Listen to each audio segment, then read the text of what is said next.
ವಿಜಯ್ ನೇತೃತ್ವದ ಸರ್ಕಾರಕ್ಕೆ ಮಾಜಿ ಸಿಎಂ ಸ್ಟಾಲಿನ್ ಬಿಗ್ ವಾರ್ನಿಂಗ್ ಕೊಟ್ಟಿದ್ದಾರೆ. ವಿಜಯ್ ನೇತೃತ್ವದ ಟಿವಿಕೆ ಸರ್ಕಾರದ ವಿರುದ್ಧ ಡಿಎಂಕೆ ಅಧ್ಯಕ್ಷ ಎಂಕೆ ಸ್ಟಾಲಿನ್ ಶನಿವಾರ ತೀವ್ರ ವಾಗ್ದಾಳಿ ನಡೆಸಿದ್ದಾರೆ. ನಮ್ಮ ಕನಿಕರದಿಂದ ಟಿವಿಕೆ ಸರ್ಕಾರ ಉಳಿದಿದ್ದು ಶೀಘ್ರದಲ್ಲೇ ಬೀಳಿಸ್ತೀವಿ ಅಂತ ಪ್ರತಿಜ್ಞೆ ಮಾಡಿದ್ದಾರೆ.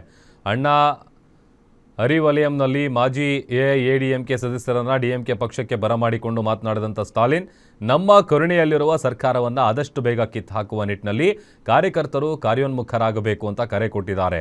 ಇನ್ನು ಮಾಜಿ ಎಐಎಡಿಎಂಕೆ ಸದಸ್ಯರು ರಾಜಕೀಯ ಹುದ್ದೆಯ ನಿರೀಕ್ಷೆಗಳಿಗಿಂತ ಅದರ ಸಿದ್ಧಾಂತದಲ್ಲಿ ನಂಬಿಕೆ ಇಟ್ಟು ಪಕ್ಷ ಸೇರಿದ್ದಾರೆ.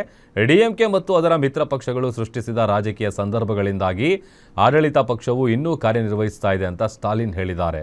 ಡಿಎಂಕೆಗೆ ಸೋಲು ಗೆಲುವು ಬರುತ್ತೆ ಹೋಗುತ್ತೆ. ಗೆಲುವಿನಿಂದ ನಾವು ನಿರಾಶೆಗೊಂಡವರಲ್ಲ, ಸೋಲಿನಿಂದ ಕೂಡ ನಿರಾಶೆಗೊಂಡವರಲ್ಲ.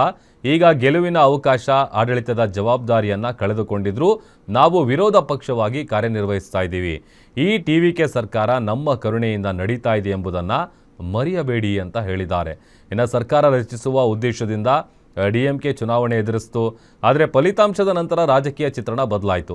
ನಮ್ಮ ಮೈತ್ರಿಕೂಟದಲ್ಲಿರುವ ಪಕ್ಷಗಳ ಸಹಾಯದಿಂದ ಟಿವಿಕೆ ಸರ್ಕಾರ ಇಂದು ಕಾರ್ಯನಿರ್ವಹಿಸ್ತಾ ಇದೆ. ಅವರು ಟಿವಿಕೆ ಬೆಂಬಲಿಸಲು ಹೋಗಿ ನನ್ನನ್ನು ಒಂಟಿಯಾಗಿ ಬಿಟ್ಟರು. ಅದು ಅವರ ಆಯ್ಕೆ, ಅವರ ಪ್ರಜಾಪ್ರಭುತ್ವ ಅಂತ ತಾವೇ ಹೇಳಿದ್ದಾಗಿ ತಿಳಿಸಿದರು.